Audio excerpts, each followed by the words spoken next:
Have you ever had one of those moments where it literally felt like your entire world was falling apart, where nothing was going your way, and no matter what you did, somehow you managed to make it even worse? I think we all have moments like that sooner or later in our lives. And for me, it was the breakdown that literally hit me mentally, physically, emotionally, spiritually. And it triggered all of my fears, all of my insecurities I've been living with and I haven't been facing, that's left me wiped out. I wasn't able to think, to focus, to show up for my business, for my kids.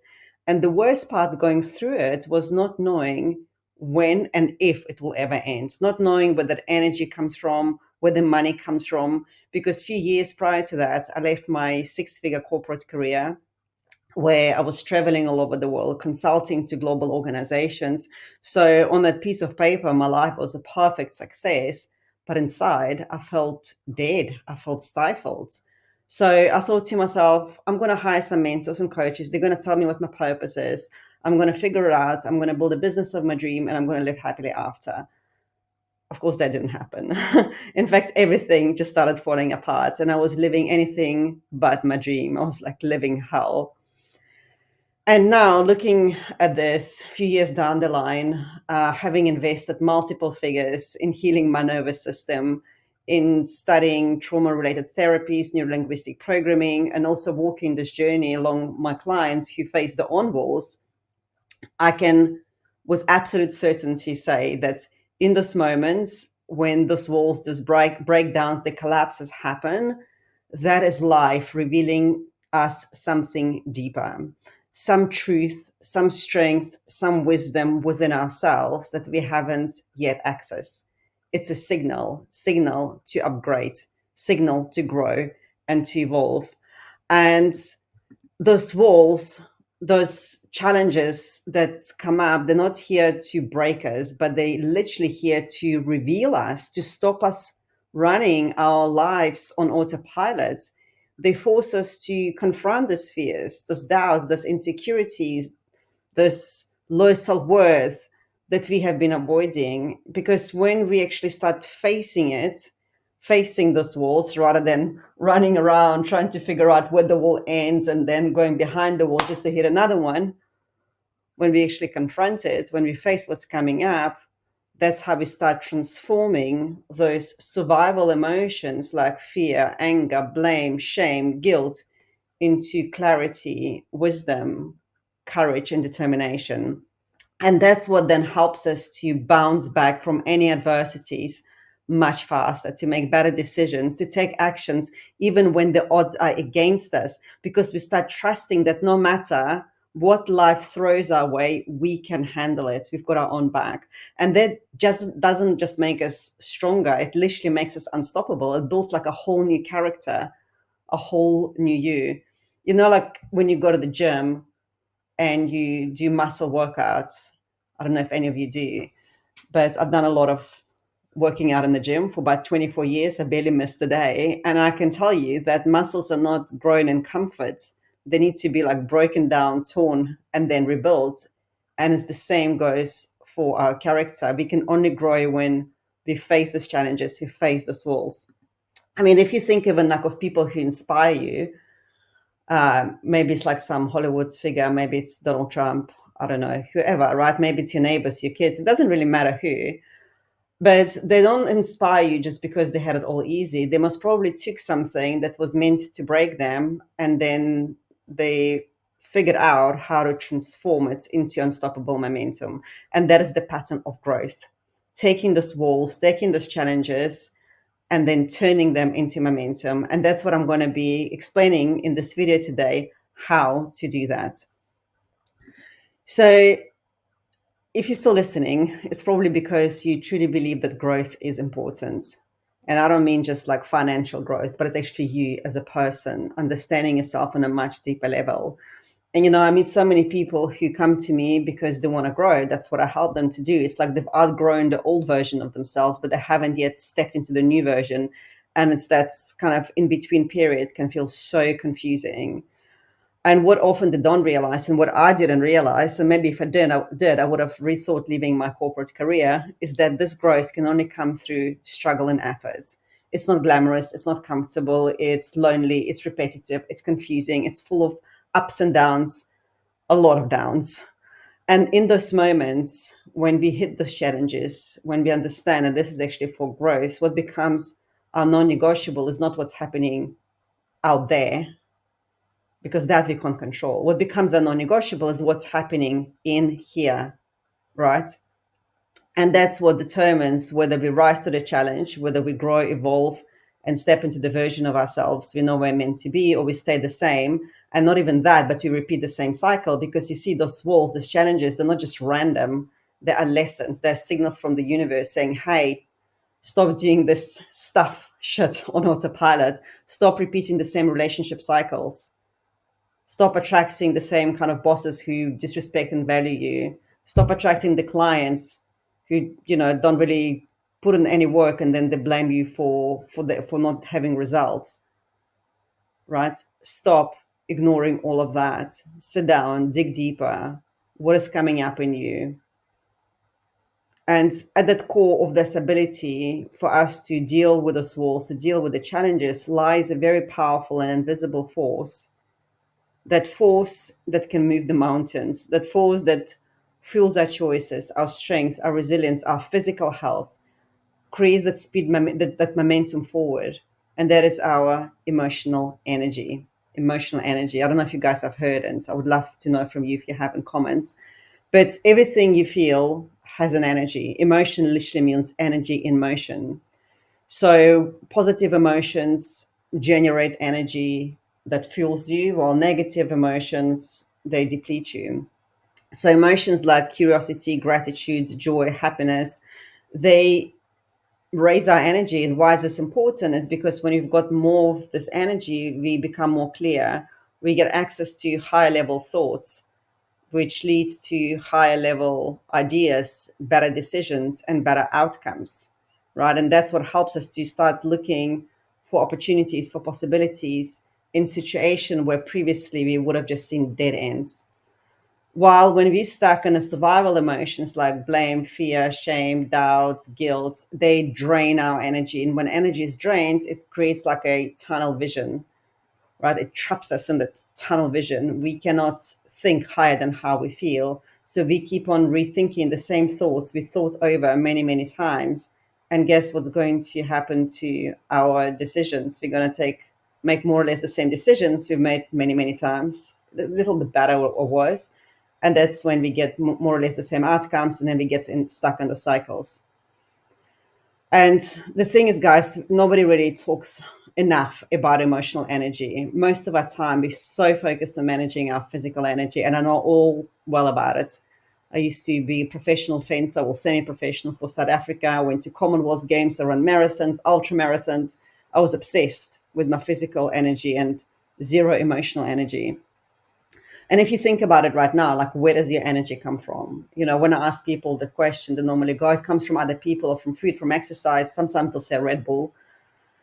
But you see, even research now has finally caught up to the fact that we don't just operate on a physical level. In fact, actually, we've got 4 types of energy: physical, emotional, spiritual, and mental. And every energy affects how we perform, how we make decisions, how we navigate through challenges, and ultimately how we live our lives. So if you think of physical energy as like a battery, right? A battery is finite. It relies on like food, sleep, water, other people in order to stay charged. But even then, it's going to go flat. So it's finite. You need to recover. Your emotional energy is like a generator that even when your physical energy is drained, you can recharge it with your emotions. And it can be activated through your focus, through your mindset, through learning how to cultivate more of these positive emotions. So it can actually be generated at any time. And think about a day in your life where perhaps you felt physically exhausted. So you're like sitting on a couch, and you should probably go run bath for your kids, but you're like, they can go to bed dirty. You should get up and make some dinner, and you're like, I'm just going to get a takeaway, or maybe starve even. You're just knackered. And then something happens, like a recruiter maybe rings you and they say, hey, you've got this job that you wanted. Or maybe a client that you really wanted to close deal with, they just transferred 30K to your account, and they're like, hey, when can we start? or maybe your partner surprises you with the flowers or with like a nice getaway. What happens to your energy? You probably leap off that couch, you go run a bath, you clean the kitchen, you make the most amazing meal, and you like do like 20 push-ups on top of it, right? Nothing physically around you changed, but you have more energy. You just want to get up and do things. Why is that? Well, it's because the external environment has activated this positive emotion, because positive emotion, or any emotion, is energy in motion. Your energy went up. But here's the catch, guys. I don't know if you can see where I'm leading with this, but here's the catch. I think we can all agree that while external circumstances have absolute power to make us feel better, they can also make us feel like crap, right? Because recruiter phones you, and instead of saying you got the job, they say, actually you didn't get the job, and they actually thought you sucked at the interview. And the client phones you or emails you and say, you know what, I've decided not to work with you. And your partner, instead of bringing you gifts and holiday thing, they're just like 4 hours late for a meal. I don't even explain why. How do you feel then? Well, completely drained, like angry, frustrated, like that. Your energy goes down. And what happens to your productivity? What happens to your focus? What happens to your creativity, to your ideas? Are you most creative, most productive then? Most probably not, right? Circumstances are unpredictable. And whenever we rely on our circumstances to feel better, it's like we're always going to be on this emotional roller coaster, up and down, up and down, up and down all the time. And that's why learning how to generate this emotional energy from within without external circumstances, it's not just a nice to have, it's essential, because it affects our well-being, it affects our thinking, it affects our decisions, our actions, our behavior, and essentially, quality of our life, right? It also determines whether you're going to be overwhelmed by those challenges, by those walls that we hit, or whether you use the same challenges and transform them into the fuel, into momentum and growth. So the question then maybe becomes, if you're still like going, oh, quite interesting, maybe you're wondering, well, how do I actually generate this energy from within me, right? Even if the circumstances are not going in my favor, how do I do that? Before I jump into it, I just do want to, obviously, I don't want to diminish the fact that life will test us. And believe me, I feel like I'm being tested almost every day. Going through dark night of the soul for the last 3 years isn't the easiest of the journeys. But even if you're not going through dark night of the soul, it's like a job loss, a failed business, broken relationship, health scare. And when that happens, those emotions can hit us hard, like fear, regret, sadness, loss, shame, blame, guilt. And that's normal. Those emotions that don't define you, what defines you is what you do with them, right? Because if you allow those emotions to control your life, you would literally stay stuck, repeating the same cycles over and over, feel the same frustrations just in different form. Or you can transform them like an alchemist, transform lead into gold. You can transform these negative emotions into your fuel, into your power. And research has actually shown that research in emotional intelligence and positive psychology have shown that awareness of emotions, of what we are feeling, what we're experiencing, and knowing how to consciously manage and direct them impacts our resilience, our decision making, our performance, and also how we show up under stress. And the problem is that most people don't take responsibility for the emotional state. They hold someone else accountable for how they feel. They put the blame, the shame outside of themselves. They allow fear, frustration, anger control their actions. And so those walls literally become the prisons. And this is where emotional accountability becomes so important. It's the practice of noticing your emotions, understanding who you're holding responsible for them, and then bringing the focus back to you. And I'll give you a powerful exercise to show you how to do that. So, as an example, let's say you're feeling overlooked at work or maybe in your relationship. So, without emotional accountability, what do we do? We said they don't value me, they don't respect me, narcissist, toxic, whatever, right? With emotional intelligence, we turn it around. And instead, we ask ourselves, am I speaking for myself? Am I expressing my needs? Am I tying my worth and value to someone else's opinion and approval? And just that little shift gives you power, because instead of waiting for circumstances to change, instead of waiting for people to choose you, which, let's be honest, it may never happen, you put yourself back in control. and you start controlling the only thing you ever have control over, and that is your response, right? Your response. So I want us to practice this in real life if you're up for it. So basically, emotional accountability has two parts. Firstly, identifying where your emotional energy goes to. And then second of all is bringing it back.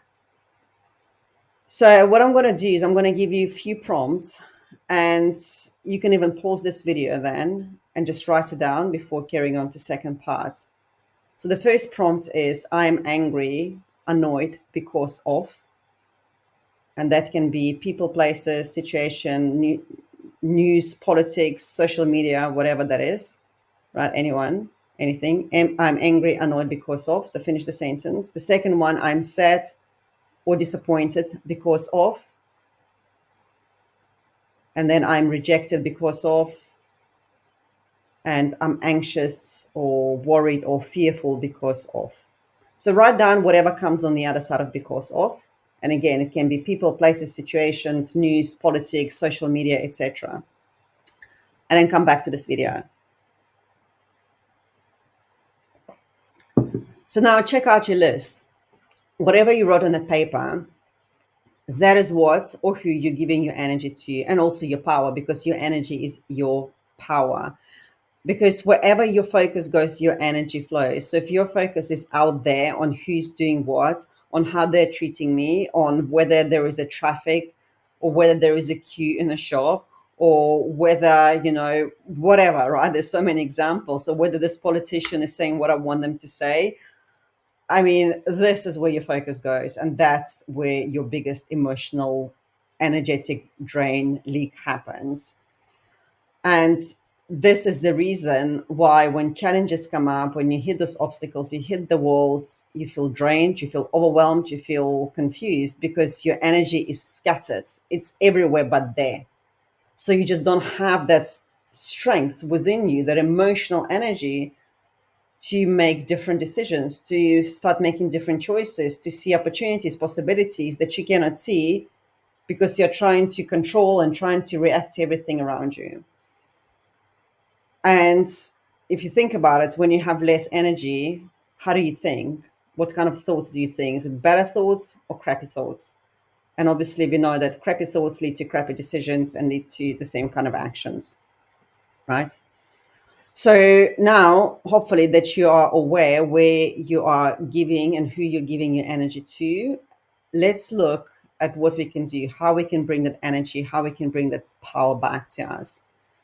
So the second part in this is called emotional reframing, emotional labeling and reframing. And research in psychology shows that labeling and reframing your emotions, or rather labeling emotions and reframing the meaning of a situation, can significantly reduce the intensity of negative emotions. So firstly, what I mean by labeling emotions. Firstly, when you say I'm angry or I'm sad, I'm frustrated, unconsciously you're like fusing these emotions with your identity. You are saying that this emotion is who I am. So it becomes like embedded into the fabric of your DNA. You become it, you become consumed, controlled by it. But emotion is not who you are. Emotion is just energy and emotions and experience that comes and goes. So instead, emotional labeling invites you to acknowledge the emotion you're feeling and say, I feel anger, I feel stress, I feel frustration, I feel sadness. Because all emotions that you're feeling are valid, every single one of them, because every single one of them carries a message. Every single one of them carries a message. But you are not it. All right, you are not it. And when you start labeling it instead of identifying with it, it's like you create this gap between your identity and the emotion. And in that gap, that's where your clarity lives, that's where your focus lives, that's where your response lives, right? And we can even practice this now. If you just want to close your eyes and take a deep breath, and maybe bring into your memory a situation where you felt triggered, angry, frustrated, sad, whatever that is. If you can't think of a situation, if your life is very peaceful, congratulations. Maybe then just think of your dominant negative emotion. Maybe you just tend to get angry really, really fast, or anxious. And now, once you brought something into your memory, just say to yourself, I am fearful, I am angry, I am disappointed, I am rejected, whatever that emotion is. And notice where in your body you are feeling it. Maybe it's in your jaw, in your upper back, in your shoulders. Maybe it's more in your chest or around your stomach area. Just notice how heavy it feels. Feels like it's inside of you. It feels so personal, so deep. Okay, and now I want you to shake it all out. You've got to shake it all out because, after all, emotion is energy in motion. And even when we just get moving our body, we can really start shifting those heavy emotions. And take a deep breath in and out. And bring the same experience into your mind. But this time, you say, I feel, and label the emotion. I feel anger. I feel fear. I feel anxiety. I feel overwhelmed. And notice where in your body you experience this. Maybe you can't even find a place. It's like you just can't place it. Or maybe you can find a place, but it's not as intense anymore. Right? Just like there's like almost like that little gap between you and that emotion. Take a deep breath in, out, and just open your eyes. So I don't know if you guys have felt the shift. I know when I started doing it, it was really, really big thing for me. It still felt quite overwhelming. I had a lot of fear. So that was my dominant emotion. And it moved into anxiety. And I still experience anxiety, but it's getting better because I'm doing a lot of work on my nervous system. And I'm also using the technique I'm sharing here. So I suggest like practice this, practice closing your eyes and doing it. And just reminding yourself that you're not the emotion. So then the second part is, once you've labeled the emotion, I feel, you've got to reframe the meaning, because you see what you're reacting to is not the circumstances themselves, it's not the walls and challenges, but it's the meaning that you give them, right? So let's say if the relationship breaks down, your meaning might be, I'm not lovable, nobody ever wants to be with me, I'll always be alone. Or that could be pretty scary. But then instead, you could reframe it, I've learned so much, I've grown as a person, and what a perfect opportunity now for me to connect with my values and really to understand myself on a deeper level. You know, if you, let's say, get fired from the job, you go, oh my God, I'll never find a job. I'm like, I don't know, 45, 48, 50 years old. That's it. Nothing ever better comes to me. But you can say, what a great opportunity for me actually to explore my passion, you know, to maybe even get another job and meet new people, or start something I've always wanted to do and I had passion for, or invest in myself more, maybe take a time and go travel, whatever that is. Because I bet you that there have been times in your life when you thought it was like absolute hell, but now looking back at it, you go, thank goodness it happens. I've had like so many things like that happen to me. You know, I got fired from like 3 or 4 jobs in South Africa before I actually got the job that got me over to UK. And when I got here, I was working at Microsoft on a project for Ministry of Defense. I was consulting, I was traveling the world. I met so many cool people. I had so many parties. You know, I mean, that's where I met my ex-partner, and I've got 2 kids. And I mean, I don't know how it would have been if I didn't get fired from all these jobs. So we, in life, we do not perceive our best interest. That's a quote from Course in Miracles. We just don't. So practice that, right? Let's say if you're saying, I'm angry because of my boss, you can say, I feel anger. And that's an opportunity for me to set clear boundaries, right? Or maybe I'm sad because my relationship collapsed. I feel sadness, and it's a perfect opportunity to discover who I am outside this relationship. Or maybe I'm rejected because I didn't get this job promotion. Well, I feel rejection, and it's a chance for me to learn and grow and become stronger and stop tying my value and worth to other people's actions. Do you see how you can reframe it? So take whatever you wrote in a previous exercise and use these reframing techniques. So, you know, that kind of brings me almost to the ends, and just wanted to remind you that we are all just confined by the walls we build ourselves. Like, that's it, literally. And those barriers, those walls are not there. They're like in us. Those are the limits we accept, the doubts we entertain, the fears that we allow to dictate our choices. But at the end of the day, those walls, those barriers, challenges, they're not here to stop us. They're here to reveal to us our strength, our wisdom, our passions, our purpose, our life's deepest desires that are just being concealed within us because we haven't had the courage to access them. And they're here to literally become our catalyst for growth and for unstoppable momentum. So if the same walls, if the same challenges keep showing up, or you're currently navigating something that feels so, so heavy, whether it's at work and relationship, in your life purpose, and in health, it's not random. It's a signal. It's a signal to grow. It's a signal that you're ready to step into the next version of yourself. And when you stop running from those walls and when you start facing them, those walls turn into the most beautiful life lessons and most incredible opportunities that right now we just cannot see. So if you want, guys, some more guidance and support and somebody to walk along with you on this journey, uh, whether it's the first time you're going through something heavy or you're seeing repeating cycles, then reach out. I've been doing this for a number of years, and I help my client to navigate some of their biggest life's challenges and literally shift the perspective. So now that whenever those challenges come up, they actually get excited because they go, yes, time to go to the next level. And that's what we want, attitude of gratitude. Anyways, I will see you in the next video and have a great day. Bye for now.